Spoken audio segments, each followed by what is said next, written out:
मला माहीत आहे का MPSC द्वारे जी ग्रुप बी ची एक्झाम कंडक्ट केली जाते, या एक्झाममध्ये क्वेश्चनचं वेटेज किती आहे, किती क्वेश्चन विचारले जातात, टोटल क्वेश्चन्स किती, टोटल मार्क किती आणि त्यांना सोडवायला दिलेला वेळ किती आणि यामध्ये निगेटिव्ह मार्किंग किती आहे, हे पूर्ण न्यू पॅटर्ननुसार आज आपण या व्हिडिओमध्ये पाहूया, ते पण सब्जेक्ट वाईज.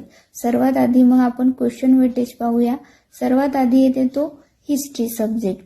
तर या हिस्ट्री सब्जेक्टसाठी हिस्ट्रीचे 10 क्वेश्चन विचारले जातात. नंतर येते तो जिओग्राफीसाठी 10 क्वेश्चन विचारले जातात. नंतर तो पॉलिटी या विषयासाठी 15 क्वेश्चन विचारले जातात.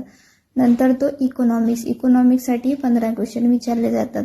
नंतर येतो तो सायन्ससाठी 15 क्वेश्चन विचारले जातात.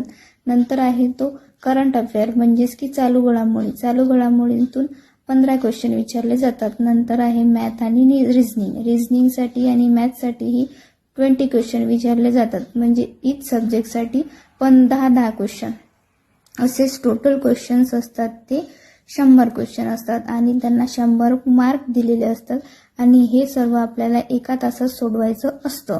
तर आपण पाहिलं क्वेश्चन वेटेज, टोटल क्वेश्चन किती 100 क्वेश्चन. नंतर आहे ते टोटल मार्क 100 मार्क. नंतर टायमिंग हा 1 तासाचा असतो आणि निगेटिव्ह मार्किंग ही असते 1/4. हे आहे न्यू पॅटर्ननुसार